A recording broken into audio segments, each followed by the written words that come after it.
So since a woman has confiscated my headphones temporarily, I'll see if the additional technology works to make some kind of recording. So the connection between the neurological condition that you don't actually call a condition because it's not really a sort of medical thing, that starts with an A, that you don't refer to adult men because it's a way to talk about psychotherapeutic concepts around children. It's not really something you'd apply to a 40-year-old court officer on the side of a tank. But the connection, as you previously outlined, is Hegelian Volk socialism. So the Enlightenment hits the Germans, right? So Celt set it off, bounces through England, Burke saves the English, French go mad and kill each other, and everyone's sort of looking at the Germans. Now, there's no civilization that could really hold that together, really, so can't save them for a bit pre-Darwin. But it's like they've got some infection in their brains, so eventually the rot just takes over, and the British are looking at this thinking, oh God, we've got to kill them eventually. So eventually it was Uncle Doug, pulling the trigger and blowing them to bits with his ship. But before that, the intelligent men in Britain could see the rot spreading. But in the modern day, Junior can look at this and think, oh right, it was Hegelianism. So it's either Darwin, it's Darwin versus Hegel. So it's Orwell thought the Germans would sort of snap out of it eventually and save themselves. And that was probably true. They're living in that sort of militarised society. It's very fatiguing, even if you are, physically healthy and fit, you are going to get old and tired eventually, and that the harshness does sort of grate a bit eventually as well. But Europe and the world didn't have a choice. You had to deal with that, and ordnance was required. But the dangerous bit was the Hegelian cult. They really did think they were getting sort of heaven on earth, and we're just going to take it over and rule it. Because of their cult, and of course ran straight into the Russians because it wasn't actually based on reality, but it was their bad philosophy that set them off ultimately in the German philosophy schools.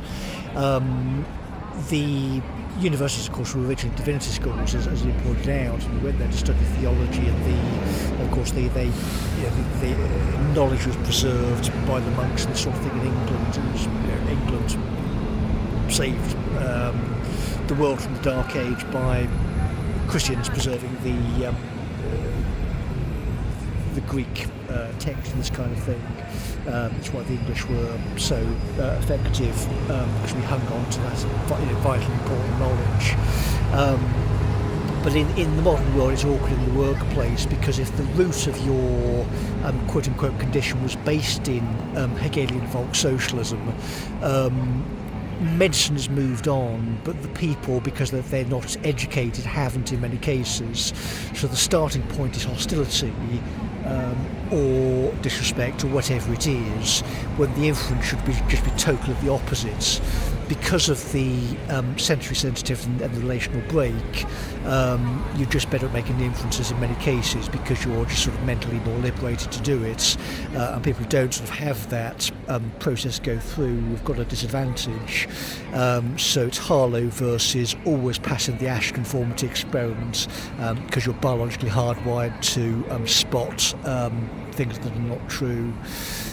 So in terms of then legal proceedings in Birmingham, the problem then is they are frightened of you because you're effectively a predator for these people. They're all corrupt, so it's basically the emperor's new clothes.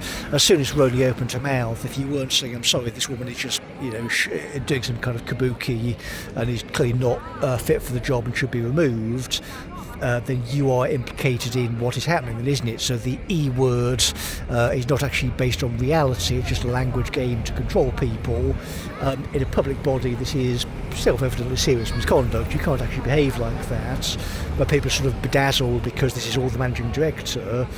But if you're Junior McGrath, you don't give a toss if it's the managing director. You've been in the city for 42 years, and you've been through a few of them, and everybody knows that biologically you only do competence hierarchies, and the woman is quite clearly bent. So we'll get that sent off then. So we had a day out, or day off, sorry, on Tuesday to get stuff sorted out. Occasionally you do have to kind of actually sort your body out, stop it decaying and dying. After being homeless in Scotland over the winter, you do sort of realise that because the Brummies will happily stab you to death, you do have to sort of take care of yourself, and that involves actually looking after your brain and body and times while they attack you. But for the recording, they're currently still failing, and they're flailing around behind computers. There's sort of various spirits doing strange theatre performances. But the great one is the Works of England guy. I can't even recall his name again. He's so unmemorable. He's still trying to make cash off his members. But we're again tearing his arse out from space. So the benefit of medical intervention is because it's neurological, your brain doesn't work properly without it. So you go in the modern world, of course, because you can sort of fix your brain like you can fix a washing machine. There are various sort of doctor services these days where you can tune that kind of stuff up. Go away for a day or so, and then this kind of stuff works. So the little morons try and play you about, and suddenly you're just tearing their throat out and saying, "No, I don't give a shit. Where's the police?" So this you do this normally as part of the job, and you're back in Birmingham, and this is part of it. You're talking to very, very violent men discussing matters with involving prisoners in Winson Green, backgrounds in criminal law. Your day off was walking with a criminal defence solicitor through the roughest parts of Aston to Villa Park, sitting with the West Midlands Serious Crime Squad, who you had a hostile relationship with. So if you think some little tosser is going to mess you about who's got a computer and thinks they have some kind of authority because they just suddenly popped up and doesn't like what you're saying, then there is no reason for me to care. Not only is there no reason for me to care, there's reason for them to care, because when I'm in the compliance department saying, "Get police, moron," I expect you to go and do it. So the neurology is stopping the "go and do it" voice from coming back, which again in the legal profession creates dangerous situations. So the situation was created by Chiaretta Farrell, again being the original laptop playing woman. If you're overseeing the whistleblowing outlet for a £5 billion local authority, you'd better be pretty sharp and pretty honest, and this woman is neither. So even if her job is sort of the legal equivalent of a rectal bung or something to keep the shit out of the office of the city solicitor, she's bad at that role. I mean, she should have moved out of the way in 2020 after that kind of idiocy, and the commissioners coming in. I mean, I know they had words with Cadman, but after some of the antics in that kind of place, it's criminal investigations going back into Birmingham University. I know Gold Commander is working on it, I'm sure, and is clearing the quits out. But even so, it's not just getting rid of these people; it's prosecuting them. A lot of these people, it's not just monetary damages as well. This is jail time because people have been seriously injured. I don't know what happened to that guy outside the pub, but that was downstream result from morons like Gilbourne. And when the quality of his work is, don't go and look at this guy, and he's put his name to that kind of stuff, then this is criminal liability, isn't it? I mean, come on, you can't sell your services to Birmingham when that's the quality of your work. It's just that the auditors haven't done the job, or they're too cowardly. So the position to try and end the recording and to end the thought is, the record is they were threatening the auditors, weren't they? So the auditors have made quite clear that, hello, hi, I'm a professional person coming in to do a professional job.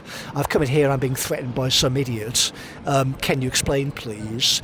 That's been resolved somehow. So Roni's done her tap dancing that, we're solvent now, jolly good. But we're audit as well, and we're compliance. Sorry, if you just turned up after 17 years, I don't automatically defer to you because you're the managing director. Do as you're told and answer to your own court staff. And if you're refusing to do so, you can explain to the officer of the city solicitor why you're not doing so. And what you're doing now, we can have an audit of the entire place from outside, in line with the current letters being signed by Andrew Mitchell and these sort of people back in June. And if you're refusing, then you can start explaining to West Midlands Police, along with their theatre performance group, can't you?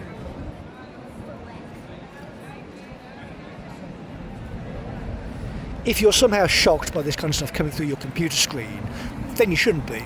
Because this kind of stuff, of course, was clearly coming through people's ears in a courtroom for probably most of the past, we're talking 40 years plus, when the previous version of the old guy did this kind of stuff. So as soon as he turned into a pile of ash, I mean, you probably had a couple of months respite. But if you expect anything else from us, then this kind of stuff, then you're delusional.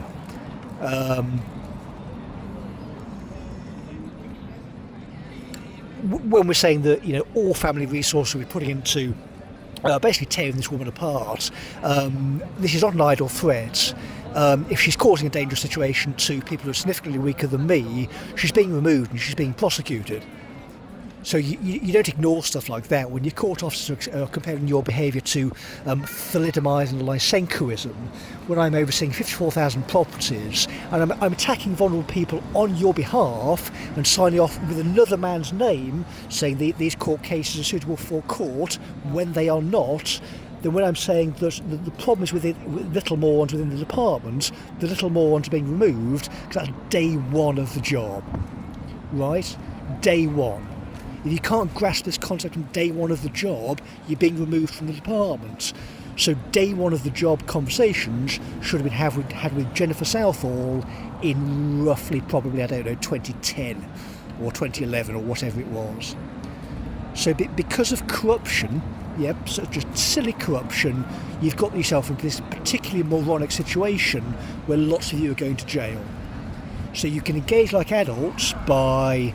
Again, we're giving you ultimatums which you're ignoring. We'll give you till midday on Monday again, along with any member of West Midlands Police who doesn't want to wear a pink leotard and do tap dancing around a gymnasium.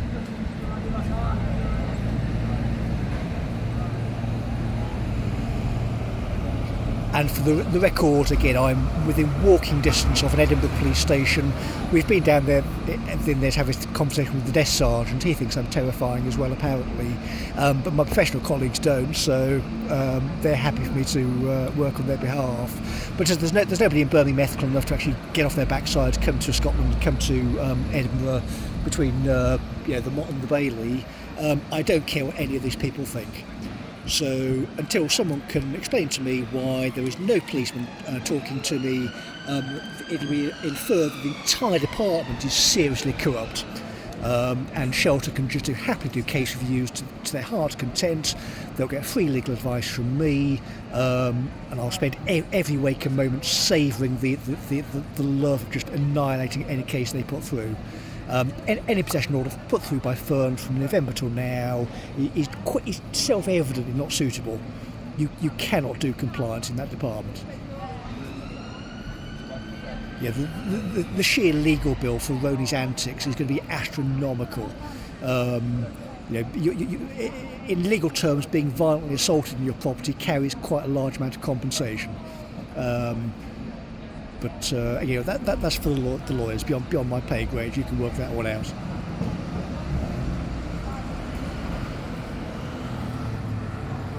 So nervous system is actually working properly now. So we'll end that there then. So further demand. That's it. Stephen Morris as well. We'll go and track him down as well, so he can explain his behaviour to police when he's found. But we'll give him to midday on Monday again to be responsible in terms of witness statements and recordings. We're now Thursday. Time is 13:07. If you are receiving this and after tomorrow, maybe ignore it, but current position is we'd like to have a police liaison between here and Birmingham, so we can resolve matters under Birmingham's serious misconduct policy, dating back till we'll say 2020, but it's clearly earlier in most cases. But for the recording, various people you want to speak to, so it's mainly people like Chris Naylor, Joanne Rowley, John Cotton, these kind of people, Bridget Jones, Dawn Hewins, all the senior HR people. Darren Canning should be able to be interviewed under caution. Jennifer Southall, Tracy Halsey, Diane Jones, David Fern. There's probably many people I can't recall. A number of people from Birmingham Labour. I've got to think about the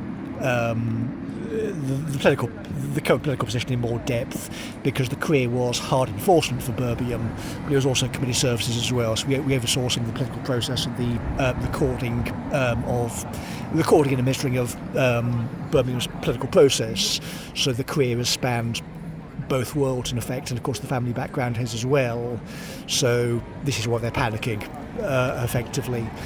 But so